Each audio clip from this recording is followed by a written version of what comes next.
Boa tarde. É um imenso prazer receber aqui no webinar do Proqualis o Dr. André. O Dr. André Negrão, ele é intensivista e diretor médico do Hospital Redidor São Luís, no Morumbi, São Paulo. Eles têm uma experiência bem inovadora com relação à sepse, né, esse tema tão caro pela questão de segurança que ele envolve. E então a gente vai pedir para ele mostrar para a gente a experiência. Obrigada, doutor. Boa tarde a todos, muito obrigado por essa oportunidade.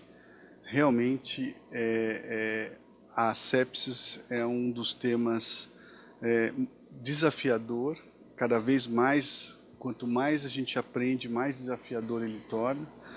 E pela dificuldade que a gente entende a necessidade da gente cada vez mais estudar e aprender um pouco mais sobre o assunto. Hoje, a sepsis vem passando por um momento de transição, na qual, em 2016, tiveram alguns novos conceitos, e isso, pelo que a gente percebeu, gerou bastante dúvida e inseguranças, às vezes, de como proceder. E a gente vai trazer aqui como é que a gente fez para que esses novos conceitos não impactassem ou impactassem menos possível os nossos resultados para os nossos pacientes, para que a gente mantivesse a mesma eficiência e a mesma quantidade de segurança para que a gente conseguisse ver ele dentro de um contexto como um todo, tá ok? Então, a sepsis, eu acredito ainda que é uma síndrome a se desvendar. Tem muitos critérios que a gente ainda não consegue explicar, tem muitos sintomas e sinais que ainda são obscuros para a gente, muito porque que serão desvendados com os próximos anos, e como a gente vai, como toda medicina, a gente vai aprendendo ao longo do tempo de uma maneira dinâmica e ela vai se transformando cada vez mais. Por que a sepsis é tão difícil ou tão falada hoje em dia? Talvez alguns números que a gente vai mostrar aqui represente a dificuldade ou a gravidade que esse tema tem. 25% de todos os nossos leitos de UTI no Brasil são ocupados por sepsis ou alguma patologia correlacionada. Lembrando que a gente perdeu, nos últimos tempos, cerca de 13% de leitos de UTI, no mínimo, na rede pública. A gente entende que cada vez mais essa patologia corresponde um número significativo de todos os nossos doentes em todo o Brasil. Desses 25%, 28% a 54% é a taxa de mortalidade no Brasil. Algumas regiões do Brasil, mais de 50% vão a óbito quando internam ou quando chegam aos nossos hospitais. No mundo, a gente tem a estatística de 20 a 30 milhões de casos no mundo. 1.000 pessoas por hora são diagnosticadas de sepsis no mundo. 24 mil pessoas morrem por dia no mundo pela sepsis. 8 milhões de vidas no ano. E o pior, que apesar de todos isso, e todo esforço, todo estudo que a gente vem tendo a sepsis, a gente percebe um aumento de 8 a 13% na taxa anual do diagnóstico. Várias explicações aí, a principal talvez pelo aumento da perspectiva de vida no mundo, e o que mais sinto falta nesse momento é uma estatística real brasileira. O ILAS, que é um grupo que vem hoje tentando cada vez mais reunir um grupo de hospitais para levantar esse dado, com muita dificuldade, a gente entende, mas hoje, infelizmente, todos os nossos números no Brasil são ou por trabalhos ainda não muito, com um número não muito expressivo, ou ainda a gente não tem uma estatística real brasileira. Todos os nossos números são por prospecção relativa do mundo. E a gente sabe que a população é diferente, a taxa nossa de mortalidade infantil também é diferente do mundo. A gente sabe que, às vezes, o acesso à saúde é diferente. Com isso, a chegada ao hospital, o paciente muitas vezes está com um estado de saúde muito maior, muito mais deteriorado, com muito mais comorbidades não tratadas. Então, possivelmente, os números do Brasil sejam até maiores em relação ao mundo. Ok? Bom, quando começou o estudo de sepsis, a gente tinha um desenho muito clássico, muito divulgado, para tentar explicar o que era a sepsis, como é que ela funcionava. Então, o que a gente tinha? A gente tinha aqui a SIRS, que é uma síndrome da resposta inflamatória sistêmica, que poderia ser ocasionada, por exemplo, por traumas, pancreatites, ou cirurgias. Temos, de um outro lado, as infecções propriamente ditas, as bacterianas, fúngicas, parasitárias, e um intermeio que seria, na verdade, a sepsis, com toda a alteração que acabavam junto, ou seja, a sepsis junto com a SIRS, ou melhor, a SIRS acabava tendo dentro da sepsis, tá, ok? Com os novos estudos, eles viram que hoje a sepsis é vista da seguinte forma: uma infecção que provoca a sepsis com uma taxa de mortalidade de 10% no mundo e o choque séptico com uma taxa de mortalidade em torno de 40%. Vejam que hoje, depois da sepsis 3, tiraram a questão SIRS. Aqui é o primeiro ponto, eu acredito, de fragilidade que hoje a gente vem enfrentando. Quando a gente fala em prevenção ou tratamento de sepsis, a gente está falando que o primeiro passo para eu tratar é eu diagnosticar, eu incluir. E lá atrás, quando eles desenharam este modelo, houve um movimento mundial em educação, não só da parte médica, como da parte do corpo de enfermagem do hospital, em reconhecer esses sinais e sintomas. Tem trabalhos no Brasil mostrando, pesquisas feitas de médicos não intensivistas, não reconhece a sepsis em 45% das vezes.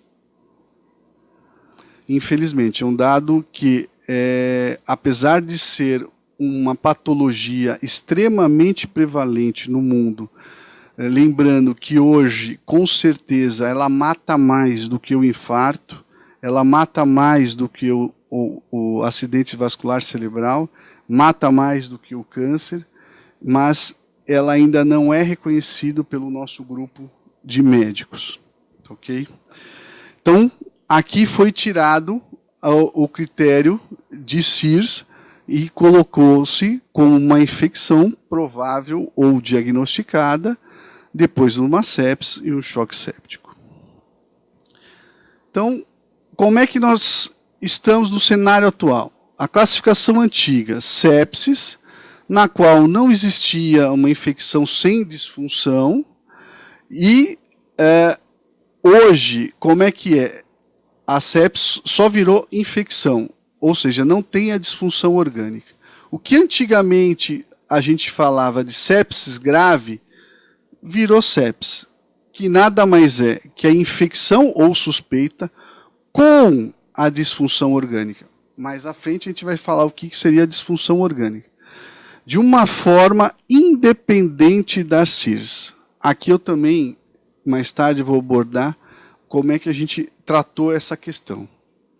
E temos o choque séptico, que continua sendo choque séptico, que é a sepse que evolui com uma hipotensão, que não conseguiu corrigir com a expansão volêmica vigorosa e que tem a disfunção orgânica. Ok? O que seria a CIRS? Que é a síndrome da resposta inflamatória sistêmica. Nada mais é que a temperatura corporal maior do que 38, menor do que 36, a frequência cardíaca de 90, a frequência respiratória acima de 20 e o aumento do número de leucócitos. Isso foi definição de CIRS antiga. Vejam, senhores, que na prática, quando a gente admite um paciente na emergência ou em qualquer local do hospital, às vezes até nas enfermarias ou mesmo dentro da UTI, é comum a gente aferir os sinais vitais. E muitas vezes, quando a gente vai estudar, o paciente fez uma febre, fez uma frequência cardíaca aumentada, ou ainda fez uma frequência respiratória aumentada e passou desapercebidos por todos os colegas. Aqui eu vou frisar, inclusive, um dos maiores desafios que a gente teve lá, e eu acredito que todo mundo tenha, é na questão de frequência respiratória. Infelizmente, é um sinal vital que a gente aprende desde o começo das nossas formações acadêmicas, e ele é submensurado ou subutilizado, e ele dá bastante dado para a gente. Lá para frente a gente também vai mostrar isso aí, tá ok? E o que seria a disfunção orgânica? Seria uma alteração de lactato, alteração do nível de consciência, alteração de pressão sistólica maior ou igual a 90, ou a queda da pressão sistólica em 40 milímetros de mercúrio, uma PAM abaixo de 65, uma relação PaFO2 de 250, enquanto não é caso pulmonar, quando é caso pulmonar menor ou igual a 200, um débito urinário menor, ausente em 6 horas, uma creatinina maior do que 2, ou uma queda do débito de diurese nas últimas 2 horas, a plaquetopenia, alterações da bilirrubina, o distúrbio de coagulação. E aí veio um segundo nome do novo conceito, que é o SOFA, que era, isso para o intensivista não era muita novidade. Esse score já era utilizado nas terapias intensivas. Porém, hoje, no critério novo, ele foi colocado como um dos fatores preditivos para a gente no SOFA. E observem aqui os senhores que eu estava falando. Alteração hepática. Quando maior do que 2, a gente já vai pontuar no SOFA. De novo, alterações renais. Maior do que 2, a gente também pontua. Ou seja, tudo que está azul já era disfunção orgânica. Ou seja, será que na prática a gente mudou muito? Na vida real, no conceito, no nosso dia a dia, no beira-leito, a gente tirou o CIRS, a gente tirou no novo conceito a disfunção orgânica? Pois eu acho que não. Então, como o SOFA é um critério de terapia intensiva, e é de difícil aplicação, mesmo porque ele necessita, muitas vezes, de exames laboratoriais, a grande maioria das vezes, e esses exames laboratoriais, a grande maioria da nossa realidade de hospital público, a gente não tem de imediato esses exames, foram feitos, então, foi sugerido o Quick SOFA, que nada mais é um SOFA reduzido, baseado muito mais em dados clínicos e não laboratoriais, como preditivo de gravidade. Ele é de fácil aplicação, ele consegue ser feito à beira-leito de uma maneira rápida, não só por médico, mas também por enfermeiro, e com isso a gente ganha de novo na detecção precoce da sepsis. Então, como é que a gente ficou hoje? Por definição, sepsis é disfunção orgânica, potencialmente fatal, como a gente mostrou, causada por uma resposta imune desregulada a uma infecção. E entendam, desregulada é desregulada. Algumas vezes me perguntaram, não é aumentada? Não é aumentada, às vezes é diminuída. É justamente ao contrário, às vezes ele tem uma leucopenia e não uma leucocitose. Então, é justamente uma desordem no sistema imunológico. E o shock séptico, o que é? Nada mais é que a sepsis acompanhada de profundas anormalidades circulatórias. Hipotensão, por exemplo, celulares e metabólicas, nas quais que a gente está falando aqui são as disfunções orgânicas. Tá ok? Então, como é que a gente fica hoje no dia a dia? Como é que a gente divulga isso para a nossa equipe? Como é que a gente faz o treinamento? Todo mundo que tinha um protocolo antigo vão ter que rasgar e começar do zero? Não. A gente optou por não fazer isso. Tá? O que a gente optou por fazer? Hoje, o antigo, a gente tinha essa situação. Na nova diretriz pelo JAMA, a gente começou a renomear, talvez, algumas situações. A sepsis, hoje, é infecção com ou sem a CIRS. A sepsis grave, considerar sepsis. E o choque séptico é a sepsis grave com alteração hemodinâmica. Lembrando os senhores que a sepsis não pode ser vista apenas como um tratamento médico. Por ser uma síndrome, a gente tem que ter o máximo também de simplicidade, talvez não seja a palavra ideal, mas clareza, quando a gente vai montar algum protocolo, algum plano institucional, porque a gente tem vários níveis de profissionais. E ele tem que ser claro, muitas vezes binário, sim, não, para que a gente tenha uma efetividade e que ele realmente aconteça dentro da sua proposta. Então, como é que a gente ficou? Hoje não tem mais sepsis gráfico, choque séptico. O que é importante? Ainda continua importante. Uma identificação precoce. Para que a identificação precoce? Para um menor tempo de tomada de decisão. Aqui, o tempo é fundamental. A gente percebe que nas emergências, infelizmente, muitas vezes, não só nas emergências, enfermarias, isso passa bastante desapercebido. E a gente tem que sensibilizar não só o público de terapia intensiva, mas o público da emergência, o público também das enfermarias, a identificação precoce e a importância disso. Porque a tomada de decisão aqui é fundamental. Isso muda muito o prognóstico. Para que a gente quer isso? Para diminuir a mortalidade e, por que não, redução de custo, uma vez que nem eu falei para os senhores, hoje falta leito de terapia intensiva, todo mundo sabe, no nosso país. Para isso que a gente cria protocolos.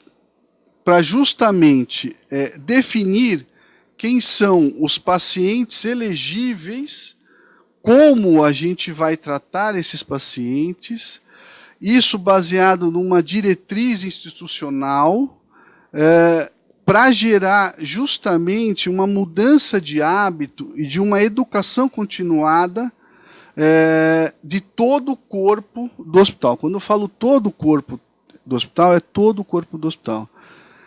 A gente diz que não só o médico tem que fazer o diagnóstico de sepsis, mas o enfermeiro, o técnico, o auxiliar de enfermagem, por que não? Até o fisioterapeuta, dentro de uma terapia ou dentro de uma enfermaria, deve fazer o diagnóstico. Eu arrisco ainda dizer que, se a gente conseguir sensibilizar a população de tão gravidade, talvez ela consiga chegar no hospital e falar: doutor, eu acho que eu estou com sintomas de sepsis. Se a gente provocar isso na população e explicar a gravidade, eles começam até a nos dizer: olha, gente, eu vim aqui, doutor, pelo que eu li na internet ou ouvi por aí, eu estou com sintoma de sepsis. Eu estou com febre, eu vi aqui meu pulso está 190, será que eu não estou com sepsis? Por que não? Eu acho que essa provocação tem que vir deles também, que são os maiores interessados. E a partir daí a gente tem que ter uma resposta a eles, né?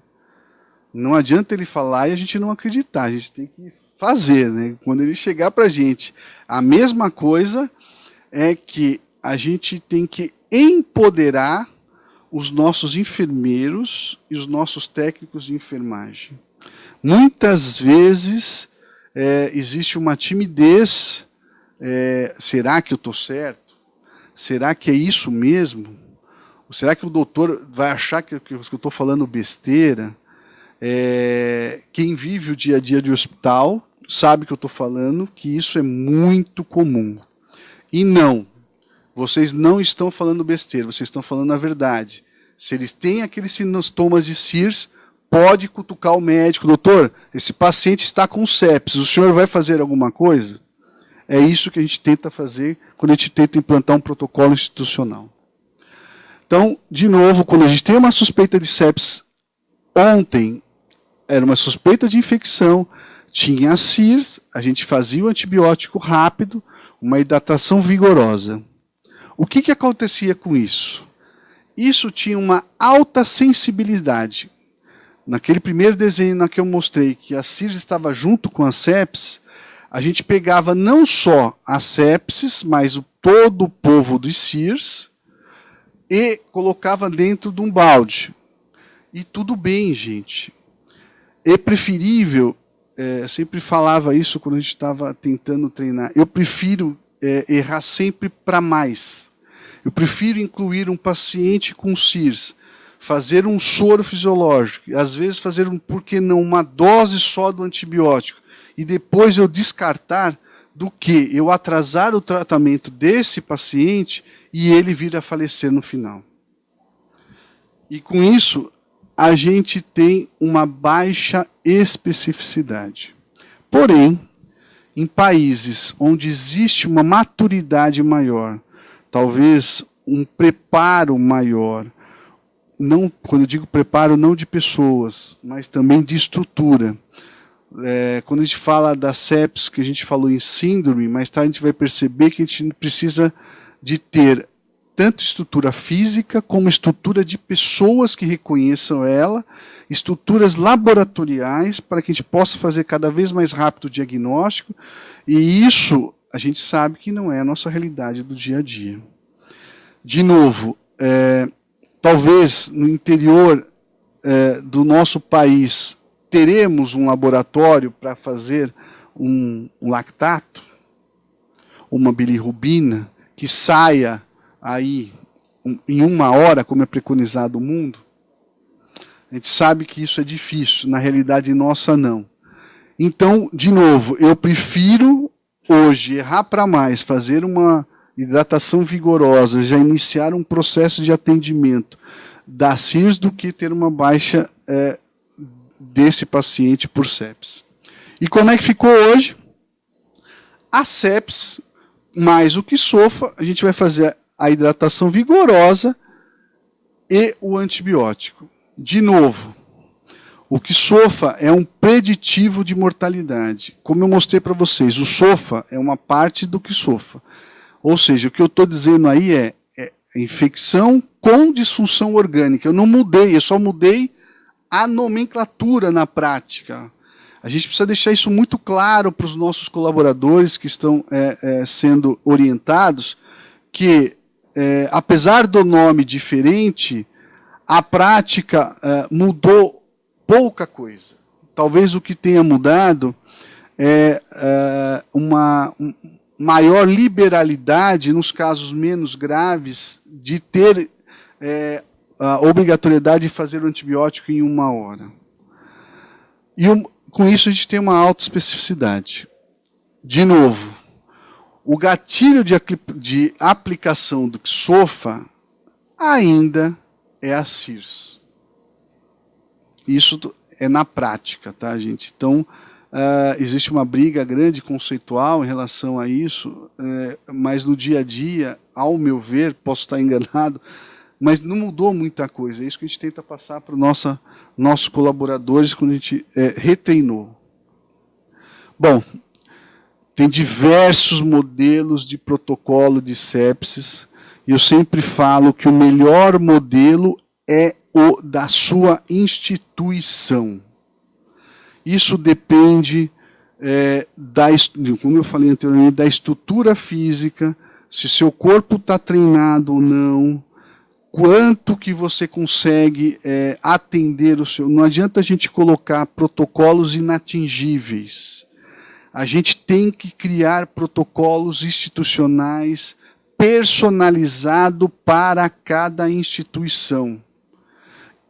A gente tentar colocar, fazer um Ctrl+C, Ctrl+V para cada hospital, para o seu hospital ou para um outro hospital, a chance de dar errado é muito grande. Porque, apesar da nomenclatura ser muito parecida em todos, a estrutura é muito diferente. E as pessoas são também diferentes, com vários níveis de treinamento também. Tá? Então, como é que a gente ficou? A gente põe a identificação do doente, no caso é a etiqueta. De novo aqui o CIRS, a gente manteve o CIRS. Isso aqui, a gente lá no hospital tem um sistema de triagem. Quando o paciente chega com alguns sintomas, ele é imediatamente encaminhado para o setor de triagem. E isso é feito por uma enfermeira treinada. Se ela observa que tem febre, frequência cardíaca alterada ou frequência respiratória, ela pode abrir o protocolo. Não é só o médico que abre o protocolo. Qualquer um estará apto a abrir o protocolo, inclusive o técnico de enfermagem lá na nossa instituição. Que, na realidade nossa do dia a dia, é quem vê o sinal vital, quem está mais próximo do doente e quem realmente percebe se ele está pior ou se ele está melhor, porque ele que mais tempo fica com o doente. Essas pessoas, na minha opinião, e é o que a gente tenta fazer, é a que mais tem que ser capacitada para reconhecer a CIRS. Ela vai lá, reconhece, chama a enfermeira confirma, identifica, neste momento aciona o médico e vamos supor que a gente está numa emergência, ela reconhece o Quicksofa, ela foi treinada, a enfermeira aí, já não mais a técnica, para fazer o Quicksofa. Ela pode sim acionar o médico nesse momento e a gente começa a contar o cronômetro. Por quê? Pensa, Quicksofa maior do que 2, eu estou falando para vocês que é aquele paciente já com sepsis grave naquele antigo conceito.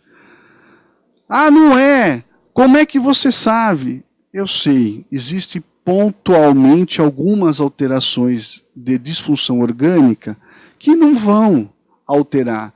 Mas, na prática, o QuickSOFA tem que me acionar um gatilho para um fluxo diferenciado desse doente.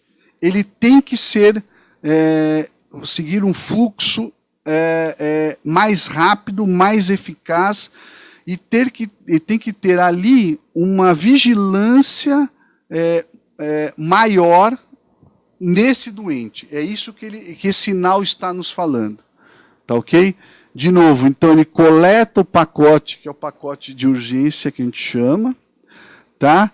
Ele é reavaliado, aí se tem disfunção orgânica, se não tem disfunção orgânica, ele pode ir para casa, ou talvez, às vezes, internado numa unidade de internação, ou não. Se tem disfunção orgânica, de novo, aí ele é encaminhado para UTI. De novo, o QuickSOFA maior do que 2, ou seja, 2 sinais clínicos daquele de nível de consciência, frequência respiratória. Lembra lá atrás que eu falei que quanto que a frequência respiratória é importante? Muitas vezes a gente fez um trabalho grande de sensibilização nisso, porque a gente é um sinal vital fácil e difícil de se aplicar. Você tem que ficar 1 minuto olhando para o doente, contando a respiração, e não tem muito assunto, e aí às vezes altera, eles têm dúvida. Então realmente é um sinal que infelizmente a gente às vezes subestima ele, tá ok? E aí sim, essa pessoa com QuickSOFA positivo, com score maior do que 2, ele já faz o pacote, eu já identifico o possível foco, já faço o antibiótico e ele é priorizado imediatamente para a UTI. Tá? Esse paciente certamente será levado rapidamente para a terapia intensiva, porque ele está me dizendo, olha, eu estou muito grave. Tá? O ILAS, ele tem uma preocupação muito grande, ao meu ver, e com razão, principalmente nesse pedaço aqui, ó, que é justamente o paciente que tem uma sepsis, que ainda, às vezes, não tem uma disfunção orgânica e pode ser negligenciado ou, às vezes, subnotificado, ou muitas vezes que ocorre, não diagnosticado como sepsis. É aqui que mora o perigo e a fragilidade. Hoje, os nossos esforços lá no hospital estão sendo exatamente nesse ponto aqui. O que eu vejo, depois vou mostrar para vocês, é que isso aqui está muito bem consolidado, isso aqui também está muito bem consolidado, mas aqui ainda requer um refinamento de treinamento, principalmente, aí sim é com o meu corpo médico. Eles, às vezes, você vai ter uma infecção e eles não veem uma hipotensão discreta de 9/6, principalmente mulher magrinha, que não, essa pessoa não era normal dela. Tá, gente, pode até ser, mas será que é? Vamos ver o exame dela, o que deu? Eu nem vi. Muitas vezes a gente escuta isso. Aí, quando a gente recebe o exame, o lactato já está aumentando. E aí, provavelmente, se esse paciente não for tratado da mesma forma, com antibióticos, expansão volêmica, ele vai acabar evoluindo com a sepsis grave. Então, muita atenção realmente nesse ponto aqui. Bom, aquilo que eu falei de empoderamento do corpo de enfermagem. Como é que a gente conseguiu resolver isso? Obrigatoriamente, a gente falou para o corpo de enfermeiras. Enfermeiras, vocês têm a obrigação de abrir o protocolo. O protocolo, ele vai ter que ser aberto. Encontrou sinal de CIRS? Abra. Mas o doutor ficou bravo. Não tem problema. Você não discute, não briga com ele. Vira a folhinha e pede para ele escrever aqui. Doutor, por favor, então, se por favor, eu sou obrigado, o diretor mandou. Senhor, por favor, escreva aqui que o senhor está tirando. E por que o senhor está tirando do protocolo. Não tem problema nenhum, a gente pode obedecer para não ter o conflito entre equipes. O que aconteceu quando a gente implantou? É só essas letrinhas, só esse simples aí. A adesão do protocolo disparou de 60%, 65% a 98% de adesão.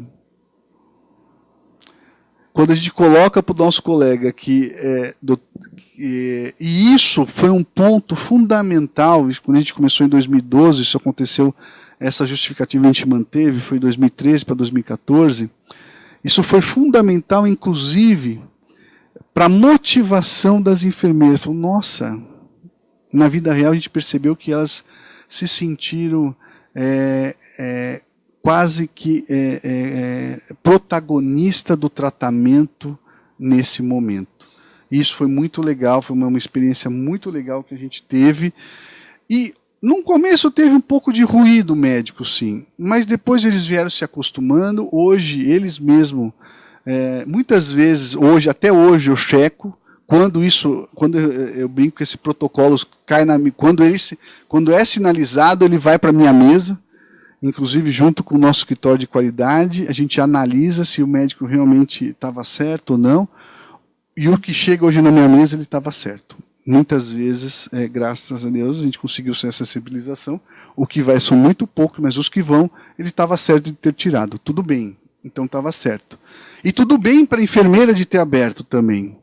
De novo, eu prefiro sempre errar para mais. Eu prefiro abrir o protocolo e fechar do que deixar de abrir e não tratar esse paciente mais tarde. Então, ainda agora no manejo clínico, isso não mudou. Talvez o que mudou foi um pouco da questão do corticóide, que começou... o corticóide, eu brinco que você começa a ter cabelo branco, você já vê ele ir e voltar já 4 vezes dentro da medicina. Então, logo quando eu me formei, ele era milagroso, tinha que dar, de repente, depois que eu acabei a especialização, ele não era mais nada, tira o corticóide todo mundo, aí depois veio a onda da sepsis, o PCR, aí volta o corticóide de novo, e agora talvez sim, talvez não. Por isso que eu ainda digo que a sepsis ainda é uma síndrome a ser desvendada. Para quem que realmente a gente vai dar corticóide? Porque na prática a gente vê que alguns recebem melhor, outros não fazem a diferença.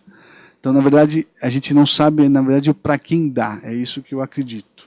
O corticóide ele vai voltar, eu brinco que eu acho que ele vai voltar, mas para um público muito específico. Tá? Então, um pacote de 3 horas nada mais é que justamente está naquele coleta. Gente, outra coisa que é complicado. O fato de você coletar não quer dizer que você interpretou. Existe uma distância, quase que um abismo gigantesco entre você coletar e você interpretar esse lactato. E outro trabalho de sensibilização grande que a gente teve com o nosso corpo, aí já é médico mesmo, para sensibilização da importância do lactato. De novo, acolher as culturas são importantíssimas, muito mais para nortear o tratamento depois, como também de questões de saúde pública. A gente hoje, quando a gente tem uma cultura precoce, um índice de positividade alto, a gente consegue enxergar qual é o perfil antimicrobiano da nossa população. E a assertividade do antibiótico começa a ser maior. Então, por isso, não só para o próprio doente, mas em termos de estatísticos, ele é muito importante para você ter um banco de dados mais tarde e dizer com muita precisão que provavelmente o agente causador da infecção é este, e pelo histórico que você tem da população. De novo, o que realmente mostrou um impacto grande na mortalidade foi rápido o antibiótico. E como é que a gente resolveu isso lá, no hospital? Como hospital privado, isso é muito bem controlado, muitas vezes isso para ter rastreabilidade tinha que vir da farmácia, isso demorava, estourava o tempo. Como é que a gente resolveu? Dentro a gente lá tem um mecanismo que chama de arsenal dentro do pronto-socorro, ele de cada andar, Agora a gente já está modernizando, já está com os dispensários eletrônicos, então eu fiz questão de pôr também dentro dos dispensários eletrônicos um kit sepsis, que a gente chama. Você vai precisar de muito material para um kit sepsis? Não, gente. Você não vai precisar de muito material. Você vai precisar de talvez 4 antibióticos, dependendo da sua flora. Um deles provavelmente vai ser o mais prevalente, depende do que você escolheu. Um soro de 1000, um equipo, o gelco, para você conseguir atender. Então, de novo, lembra lá, a enfermeira, quando ela começou a participar, ela pegou, identificou, o médico deu ok, realmente, esse paciente é um sepsis e é um que sofra positivo, ele vai com uma prescrição, uma etiqueta, ela não espera essa medicação vir, ela retira na farmácia. Inicialmente, quando a gente começou, ela ficava realmente em Tupperware, em frasquinhos juntos, para facilitar o acesso, para ela conseguir pegar rápido. E depois a gente lançava isso em conta corrente. Hoje a gente tem tempo porta-antibiótico de 98%, 99%. E aí, quando estoura, tem um porquê. Muitas vezes o acesso é difícil, não conseguiu. Às vezes não é um antibiótico, o paciente é uma reinternação, e aí é um antibiótico que não está dentro desse rol. Então a gente tem um limite de tolerabilidade. Estourou por 10 minutos, nunca mais por 2, 3 horas. Tá, ok? E de novo aquela reposição volêmica agressiva, para tentar repor o volume e deixar o paciente euvolêmico. De novo, aí tem as suas peculiaridades. Paciente cardiopata, isso tem que ser um pouco mais lento, mas isso não mudou. O pacote de 6 horas, aí já na terapia intensiva, ou não, a gente fala, poxa, a terapia intensiva realmente é o local onde a gente tem que estar com os nossos mais capacitados para tratar isso. Mas mesmo nos hospitais privados, a gente tem alguns casos que muitas vezes o paciente não tem um direito contratual. Ou até, eu tenho ocupação máxima na minha UTI. Então eu não posso negligenciar esse paciente também. Então, de novo, voltamos para o treinamento. Doutor, analisa o lactato está alto, repõe mais volume. Não respondeu o volume, vamos entrar com droga vasoativa. Noradrenalina, norepinefrina, globutamina, qual o critério de cada instituição. Vamos recoletar o exame. Então, não só, volto a dizer, lembra que 25% dos leitos nossos de UTIs são ocupados por sepsis. Eu tenho absoluta certeza e convicção que nossos pronto-socorros estão lotados de pacientes com sepsis graves lá, não dentro da terapia intensiva. E eles têm que ser tratados independente do local. Não tenham dúvida que a terapia intensiva é o melhor local. Mas se eu não posso ter, eu tenho que oferecer a esse meu doente o mesmo nível de terapêutica que não está na terapia intensiva. Numa maneira muito grosseira, seria a mesma coisa que eu não dar antibiótico para o paciente que tenha uma infecção urinária, porque eu não tenho, talvez. Gente, a gente está falando de uma mortalidade, a metade dos pacientes com esse diagnóstico vão morrer. Por que será que o infarto sensibiliza tanto se a morte é de 3%? Eu estou falando de 50% de óbito. A gente precisa sempre sensibilizar e treinar não só os intensivistas, mas os emergencistas, e por que não também os hospitalistas, o grupo da enfermaria, não só na identificação, principalmente na identificação, mas também no tratamento, porque é uma patologia altamente mortal. Bom, como é que é o nosso hospital lá, só para vocês terem uma noção. Hoje a gente é um hospital privado, com diversos convênios. Ele fica localizado na região do Morumbi. É uma região bastante populosa, com poder aquisitivo alto, também bastante exigente, que a gente fala, isso vem junto com a exigência. Então a gente precisa ter realmente um corpo clínico bastante treinado. Tá? Então, as unidades de internação são 122 leitos, são 50 leitos de UTI, 10 leitos de terapia intensiva infantil, 20 leitos de semi-intensivas, nós temos 13 salas cirúrgicas, 14 leitos de recuperação anestésica, uma hemodinâmica, são 11 consultórios de pronto-socorro adulto, são 6 consultórios de pronto-socorro infantil, eu tenho 3 leitos de emergência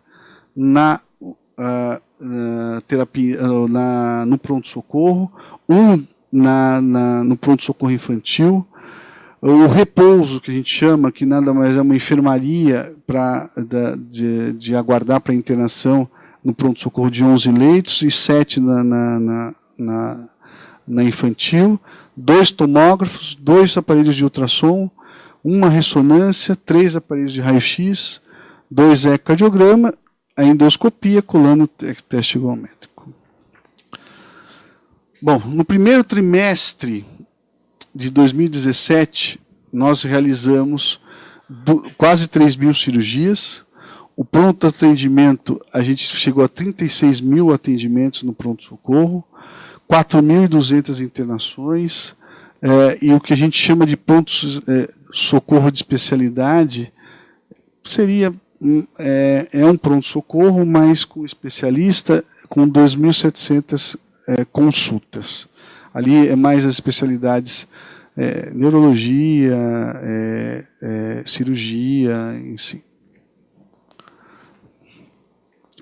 Bom, o nosso número de atendimento no pronto-socorro... por que eu estou falando tanto do pronto-socorro? Talvez não seja a realidade de todo mundo, mas a porta de entrada da SEPS, a sua maioria massacrante na nossa instituição, é o pronto-socorro. Tá, ok? Então, a gente está agora em agosto em torno de 12 mil consultas. Tá? No pronto-socorro eu tenho o clínico geral, eu tenho um cardiologista, eu tenho um cirurgião,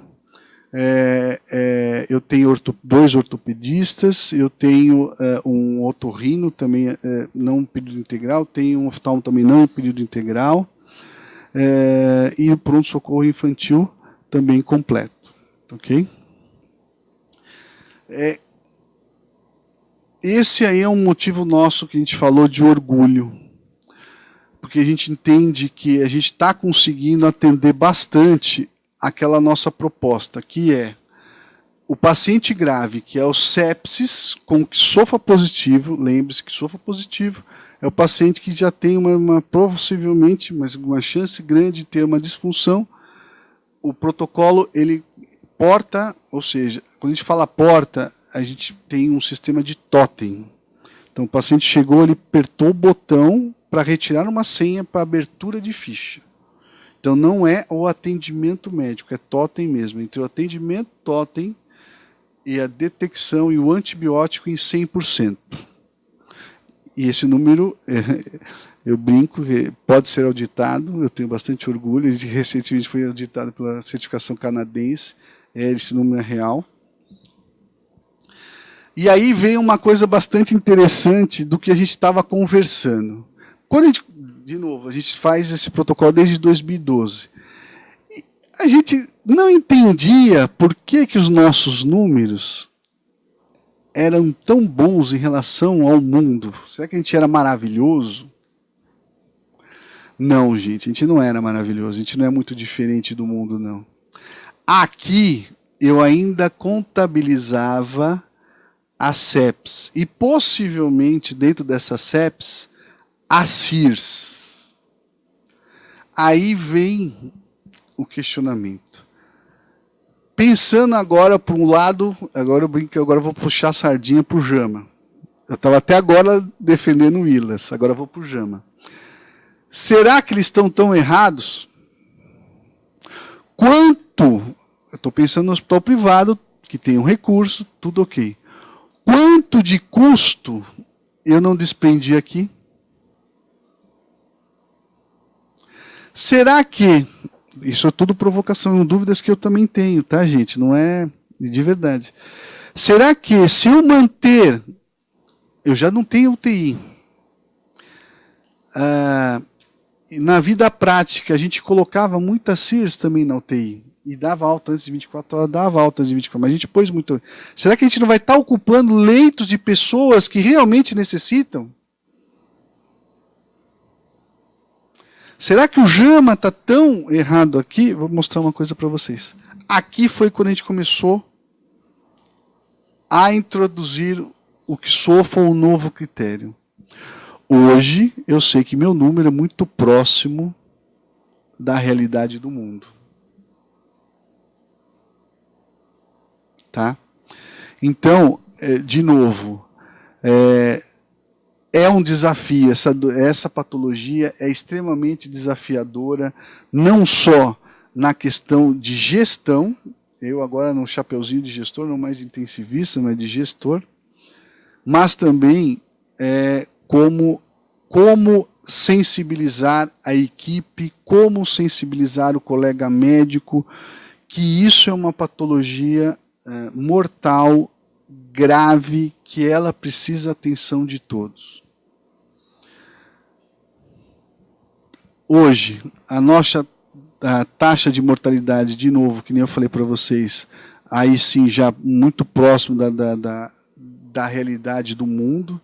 Aqui a gente vinha praticando uma realidade um pouco diferente, talvez eu estava colocando, possivelmente, não certamente, aí a sepsis e a CIRS aí dentro, tá? E é o que eu tenho mais ou menos para dizer. Estou aberto aí a algumas questões, não sei se tentei ser o menos teórico, mais prático possível para trazer uma vivência realmente do dia a dia, e como a gente tratou justamente como a gente vem tratou não, porque eu acho que isso talvez a gente mude, a gente ainda não sabe, não tem ainda um ano, né? Então já está na hora de a gente sentar e ver e rever os nossos dados para talvez fazer alguma adaptação para essa nova realidade. Como eu falei para vocês, eu já sei sim de uma fragilidade, que foi justamente aquela questão do paciente que tem a sepsis e a disfunção e com disfunção orgânica, que não está com que sofra positivo. Esse paciente, eu preciso de uma atenção especial. Isso nós falando da minha instituição, para que ele consiga rodar um PDSA e melhorar mais um pouquinho o nosso número e proteger os nossos pacientes. Muito obrigado novamente. Agradeço a oportunidade. Eu acredito que é um assunto apaixonante, gosto muito, e estou disponível. Qualquer questão, pode me procurar. Obrigada, doutora André Negrão. Eu acho que é muito interessante, como a gente já tinha conversado um pouco sobre isso, que não teve um grande investimento, uma tecnologia nova, nada disso, apenas com alguns recursos de gestão e mobilização do pessoal, né? E eu acho que uma questão muito importante, que eu vejo numa grande maioria de hospitais, isso não é assim, é que a sepsis tem que ser de todos, né? Historicamente, a gente sempre teve muita sepsis nos congressos intensivistas, depois das salas de enfermagem, do mesmo congresso intensivista, aí um outro congresso hospitalista, mas ela é de todo mundo, e quando a gente vai ver quanto % dos doentes que tinham lactato, né, acaba sendo pouco. Então, a gente tirar essa visão de que é um tema do intensivista para ir para todo mundo. Aí eu queria que você explicasse um pouco como foi a construção desse protocolo, que tem uma ficha que é uma cola, né? Essa pessoa pode ter começado aquele dia ali. Eu vou mostrar uma coisa para vocês que eu falei na apresentação, talvez eu vou mostrar, que é bem interessante.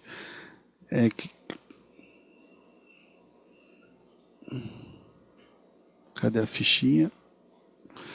Só um minutinho.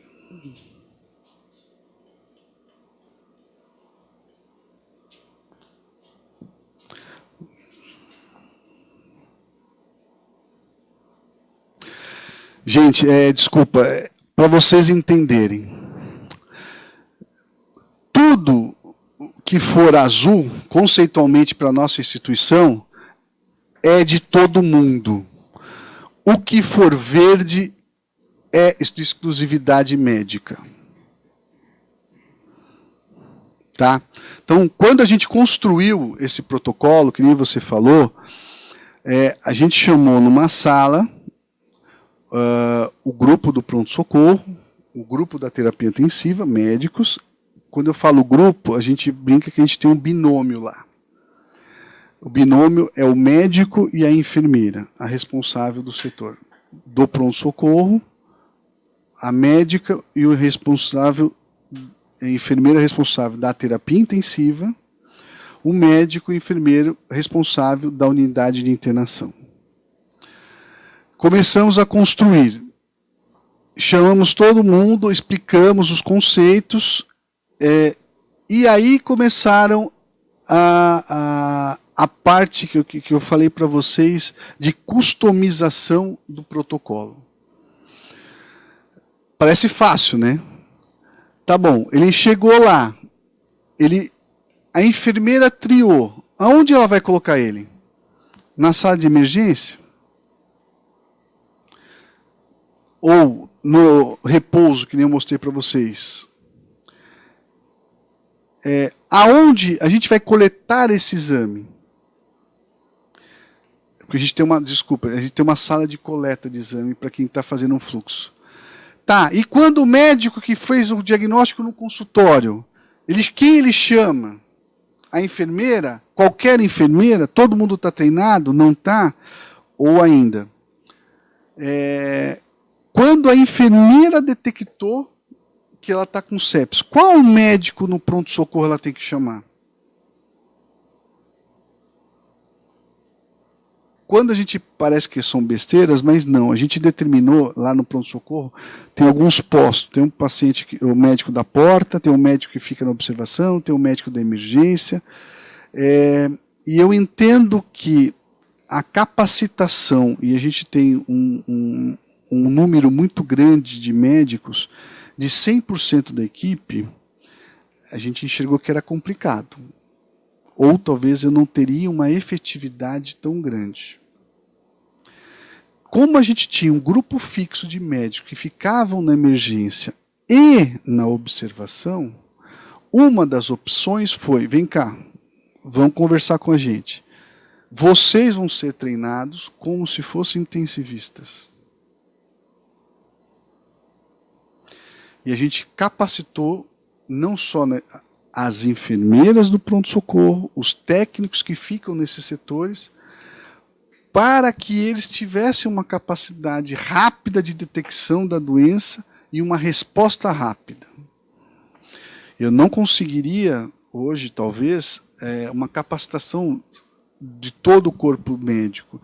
Lógico, eles são treinados, são passados os conceitos básicos, mas de uma forma mais profunda do protocolo, de como, do porquê, e isso a gente dá feedback para eles, vocês sabiam tanto, e um puxão de orelhas que eles tomaram, questão de 2, 3 meses atrás, foi no número de abertura. Escuta, por isso que eu estou te falando que eu estou preocupado com esse quadrinho aqui, porque o número de abertura de protocolos caiu e isso não se justifica, porque o número absoluto teria que ser o mesmo. Então a gente já está na época do PDSA, então eu treinei um grupo específico de médicos, então, e eu treinei um grupo eu treinei todos os, esse foi 100%. O corpo de enfermagem foi 100%, principalmente dos técnicos, tentando mostrar para eles a importância do sinal vital. E toda vez que falhava, a gente chegava, escuta, você não viu que estava com febre? Por que você não chamou o médico? Por que você não chamou a enfermeira? é importante por causa disso. Ó, esse paciente ele tem esse exame alterado, isso é sepsis. Lembra que a gente falou? E eles começam hoje a entender o porquê. E, de novo, eles são os nossos, com certeza, eles são os verdadeiros guardiões, porque são eles que guardam, são eles que estão do lado do paciente do dia a dia e eles que têm que detectar muito rápido o paciente. De novo, então, primeiro eu treinei um corpo específico do médico do pronto-socorro, que foi da emergência e que fica na observação. Isso foi uma primeira onda que a gente chamou. Junto dessa onda, a gente pôs 100% dos hospitalistas, treinamos 100% dos enfermeiros e começando aos poucos os médicos do pronto-socorro que estão atendendo lá na porta. Para quem não conhece, é importante para a gente ter uma vantagem que a Redditor ela tem um sistema de pronto-socorro que a gente chama de Smart Track, que seria o Fast Track americano, que ele é avaliado por 2 médicos. Ele fez um primeiro atendimento por um médico, que faz teoricamente uma primeira triagem, uma primeira review, um primeiro overview do paciente num primeiro atendimento, solicita exames, ele é encaminhado para um setor de exames, para um setor como se fosse uma produção contínua, como se fosse uma escala. Então eu tenho um segundo médico que também é muito importante, que essa pessoa é o cara que vai dizer se esse paciente pode ou não ir embora. Então no segundo momento eu treinei o médico que a gente chama da reavaliação, para não deixar escapar justamente esse paciente, porque teoricamente é ele que está com os exames, que foi solicitado pelo primeiro médico. Então muitas vezes a gente fala que faz a repescagem por aí. Dos hospitalistas, a gente tem os rounds, e todo paciente que foi aberto o código amarelo nas 24 horas, ele é incluído no round. Lá tem os critérios de inclusão de round: paciente de longa permanência, paciente acima de 75 anos, paciente que tem algumas patologias específicas que a gente classificou, e os pacientes que tiveram código amarelo, por exemplo, tiveram uma febre. Aí o chefe do hospitalista ele vai ver no round, ó, não era só febre, gente, também tinha frequência cardíaca alta. E isso veio de uma maneira educativa, todo mundo, todos os dias, e isso veio crescendo. Hoje a gente fala que a gente ainda não está 100%, não, a gente percebe escape, mas com certeza a palavra sepsis, a patologia, ela é mais conhecida hoje do que de 2012. Isso é gradativo, é questão de treinamento e, de novo, é o empoderamento do corpo do hospital como um todo. Eu brinquei que eu fiquei muito orgulhoso, questão de 2, 3 meses atrás, a gente teve a primeira abertura de sepsis por um fisioterapeuta. Ele foi atender um paciente, ele estava inclusive com o que sofre. Eles participam com a gente nas reuniões, né, nos rounds, e ele foi lá, ele abriu o protocolo e ele tem realmente, ele foi empoderado para abrir, ele estava certo. Ele foi atender o paciente estava hipersecretivo, ele percebeu frequência respiratória elevada, sonolência, ele acionou, abriu o protocolo. E então tive bastante orgulho de que isso já está se premiando, inclusive para algumas especialidades que não são as tradicionais, né? Porque historicamente, às vezes, a gente lê naquela evolução, fisioterapeuta não fiz a física porque o paciente estava sonolento, né? Então é muito importante todos esses personagens. Tem uma pergunta aqui ainda sobre isso: as estratégias que podem ser adotadas para o empoderamento de enfermeiros, técnicos de enfermagem para identificação precoce. Inclusão no protocolo, além da participação da exclusão. Então, de novo, o critério da inclusão deles, do empoderamento, realmente tem que vir pela alta gestão. Quem está na alta gestão tem que entender que eles são uma figura fundamental dentro da síndrome, dentro do processo sepsis, ou processo de tratamento da sepsis. Lembrando todo mundo que quanto mais rápido e precoce você trata, identifica e trata, melhor é a sua resposta. Então, esse empoderamento foi feito sim, mas para isso antes a gente precisou treinar, capacitá-los. Gente, de novo, isso é evolutivo, isso é gradual. Da mesma forma que a gente analisava caso a caso, tiveram aberturas de protocolos que não tinham o porquê, tinham. Gente, mas só dele estar preocupado em ter o cuidado com o doente ou estar pensando que existe essa patologia, para mim eu já me dou por satisfeito. E não existe a questão punitiva. Não. Tudo bem, mas você errou, talvez, não é a palavra erro, mas aqui talvez você se enganou, porque esse paciente ele já é um DPO-CIT, então a frequência respiratória dele é um pouco aumentada, ou até o paciente ele é um paciente que tem uma insuficiência cardíaca, então ele já tem uma frequência respiratória aumentada, ele toma um remedinho, por isso que ele é hipotenso. E não de uma maneira pejorativa. Você fez certo, obrigado por você ter aberto. Mas a gente tirou, até para explicar para ele, esse paciente do protocolo por causa desses fatores. Por um outro lado, parabéns, você abriu o protocolo, você estava certo, e quando ele estava certo, e muitas vezes o médico não, a gente também dava o feedback. Você estava certo, o médico não estava certo, o colega, vem cá, aí, de novo, não de uma maneira punitiva, e muito mais de uma maneira educativa, chamava o colega na minha sala, com muito critério, escuta, você não viu que aqui era sepsis? Realmente, ele tinha esses sinais, o protocolo não é esse, você teve alguma dúvida do protocolo?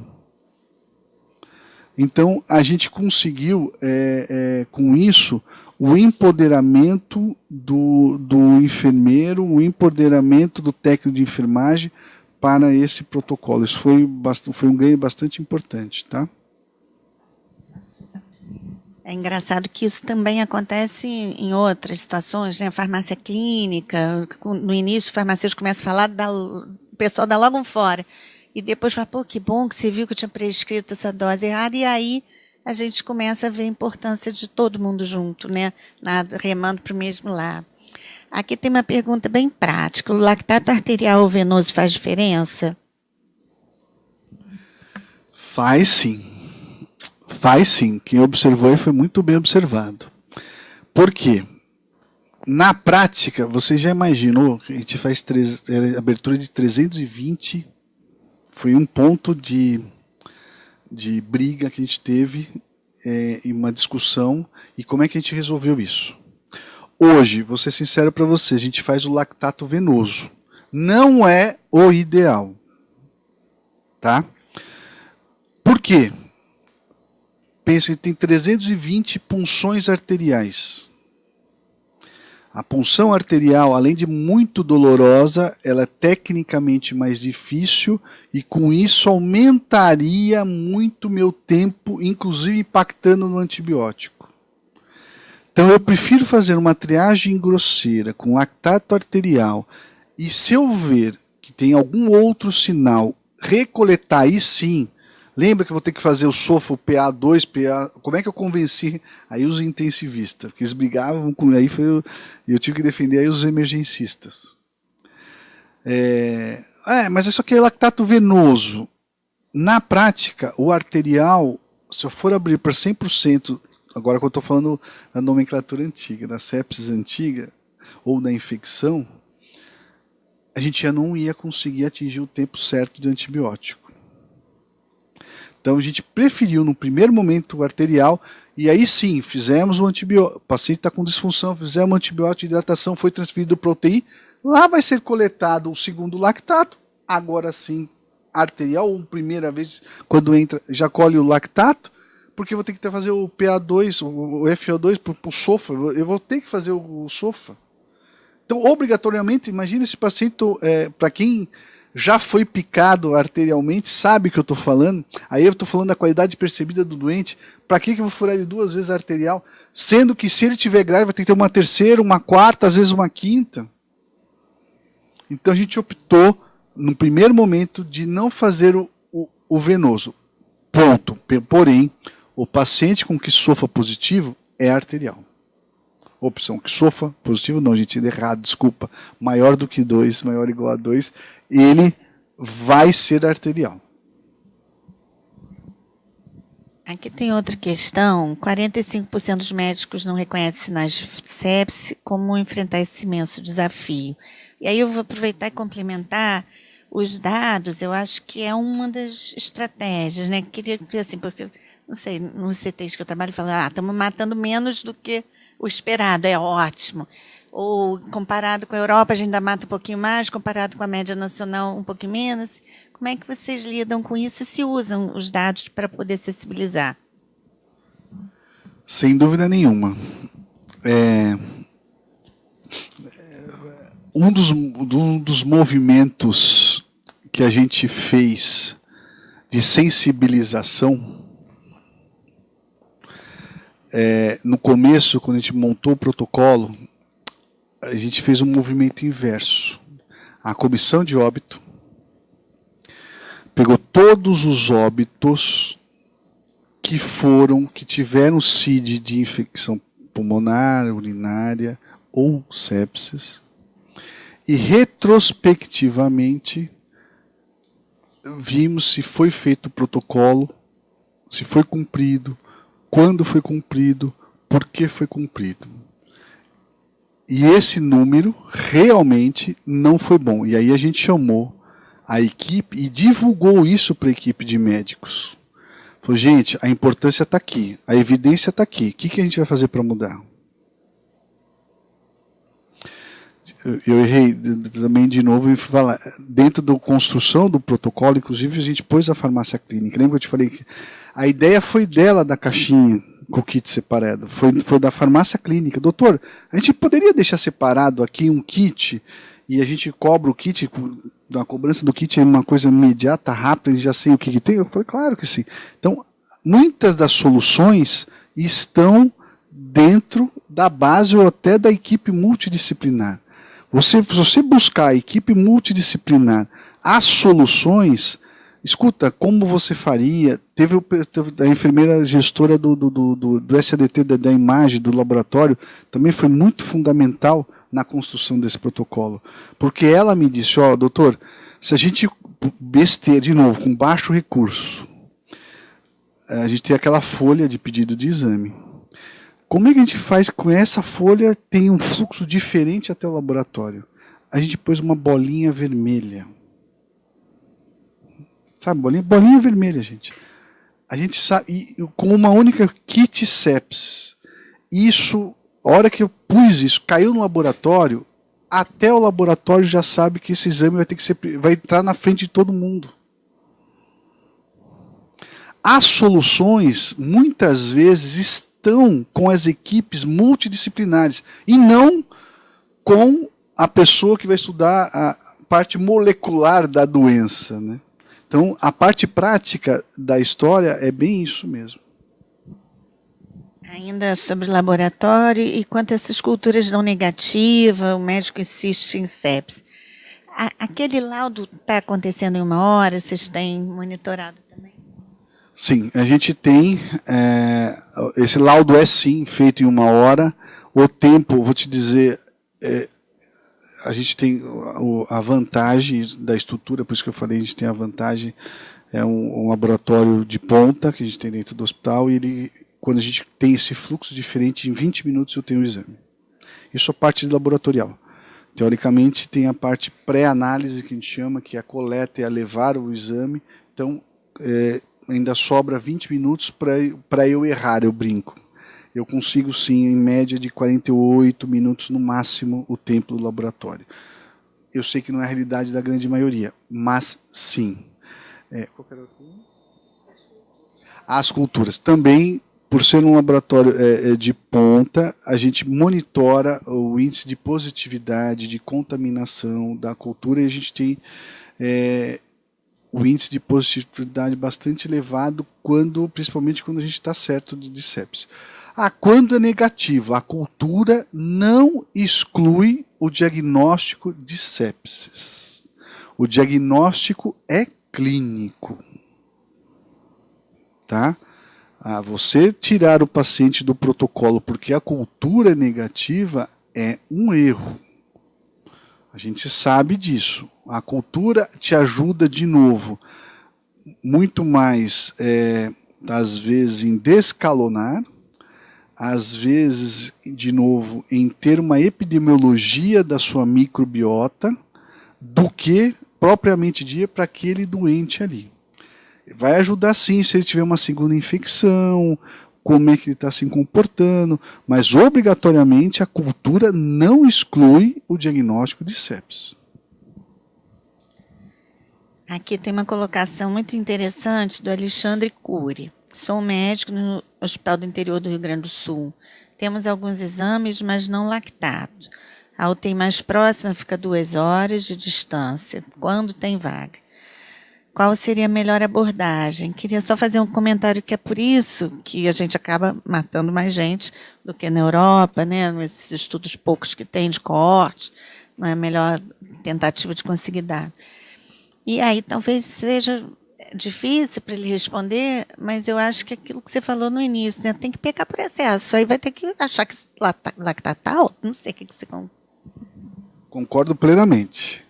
E talvez a realidade do Brasil é a mesma realidade do Alexandre Cury na sua grande, imensa maioria. De novo, hoje eu vou preferir pecar pelo excesso. Na dúvida, só para lembrar, gente, a gente tem agora um outro preditivo de gravidade, o QSOFA.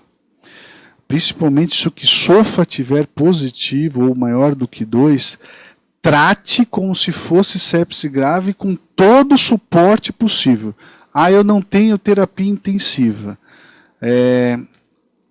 E a gente vai ter que fazer a expansão volêmica, eu vou ter que fazer uma segunda expansão volêmica, aí vem a parte clínica. Melhorou pressão, melhorou diurese, melhorou perfusão tecidual, se você tem aí uma resposta no nível de cognição, melhorou frequência cardíaca, são alguns dados indiretos, de novo, para quem não tem nenhuma estrutura, que possa dizer se você melhorou ou não. E às vezes, até porque não, ligar sim droga vasoativa. Não tenho monitor. É na mão de cada 10 minutos vai ferir a pressão do paciente até você recuperar a pressão dele e você conseguir transferir esse paciente.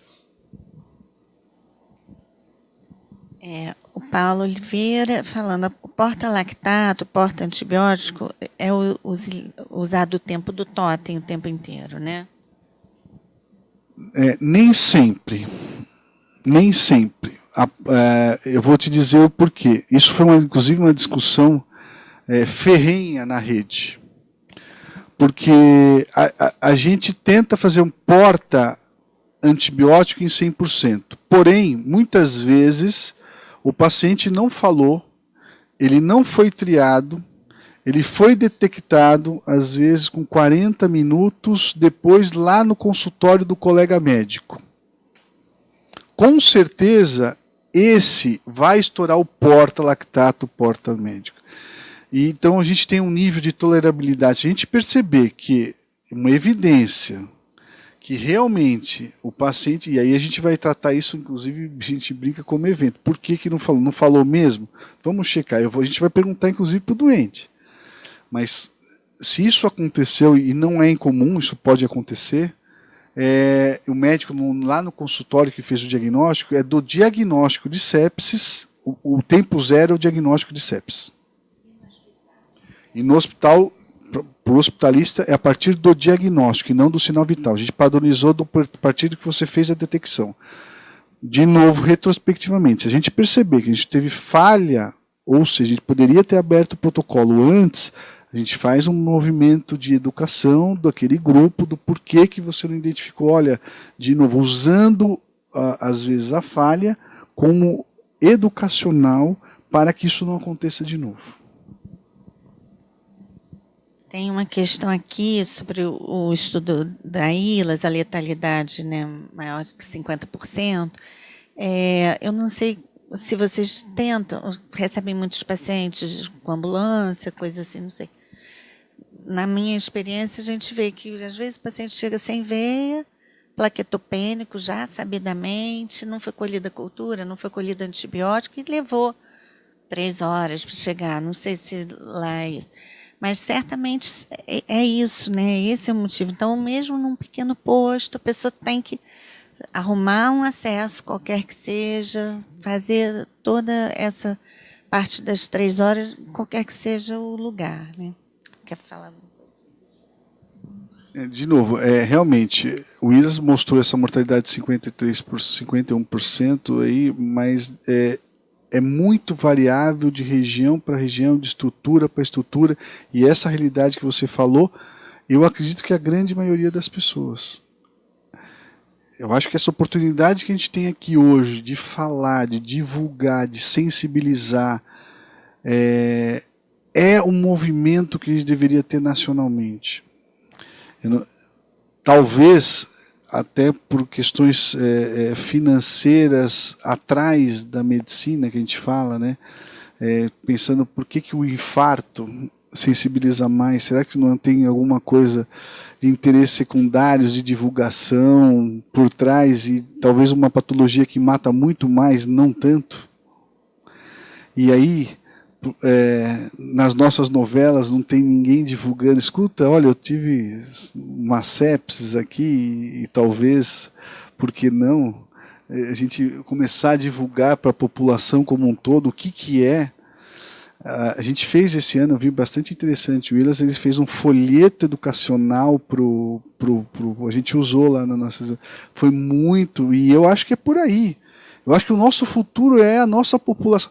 Tem um estudo, a gente, bom, quem é da terapia intensiva brinca que existe um mundo de Alice que é chamado Austrália.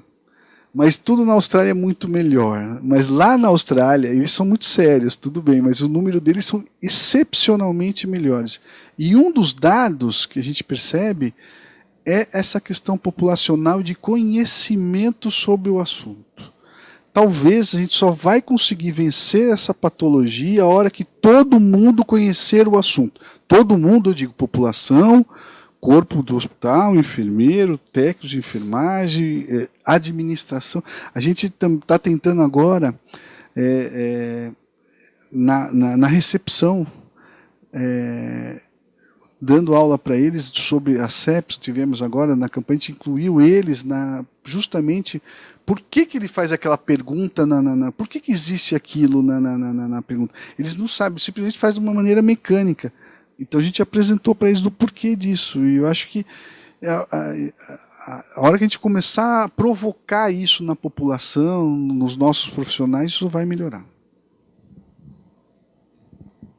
Uma última questão sobre o papel da OMS, a necessidade de reconhecer todas essas questões da sepsis, né, e os riscos ligados a ela. E qual a importância da liderança, você já falou, e das sociedades médicas brasileiras. Talvez o grande desafio das sociedades médicas, a gente precisa ter uma estatística real nossa. A gente tem no mercado, com certeza, algumas ferramentas que a gente sabe, o próprio ILAS fornece, a gente tem o EpiMed, a gente tem, mas talvez essas ferramentas serem de fácil acesso, por que não governamentais? Hoje, eu não tenho dúvida que sepsis é um problema de saúde pública, por que a gente não é regulado, não existe uma regulação governamental disso? A gente só conseguiu vencer, historicamente falando, a poliomielite a hora que o governo entrou e viu qual era a incidência e fez uma estratégia de erradicação da doença da vacinação. Então, se a gente não... o primeiro passo é saber qual que é a nossa realidade. Mas acredito que isso possa mexer em buracos muito profundos, né?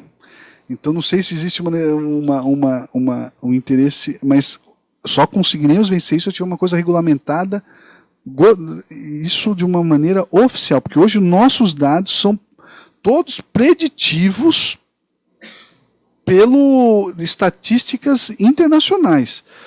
São populações diferentes, com comorbidades diferentes, com índices de natalidade e mortalidades diferentes, com acesso à saúde diferente, que chega ao ponto, aos hospitais terciários, de uma maneira muito mais grave, porque não teve uma assistência primária. Com isso, a nossa mortalidade será maior, e essa ferida realmente, provavelmente, é grande. Você considera importante tornar a sepse um elemento de notificação? Considera importante esse monitoramento?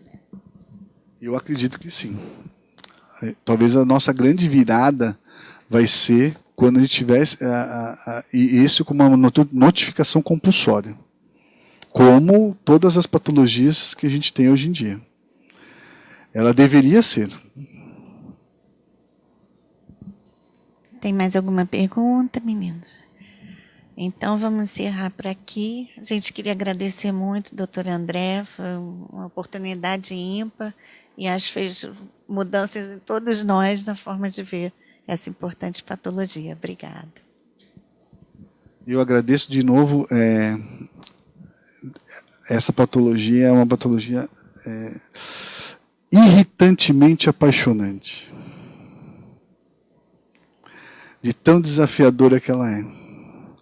Muito obrigado de novo por ter a oportunidade de divulgar um pouco do que é da nossa experiência, divulgar um pouco de como a gente consegue trabalhar, e com certeza movimentos como esse talvez é o pontapé inicial para que a gente consiga mudar esse cenário que não é bom hoje em dia. Muito obrigado.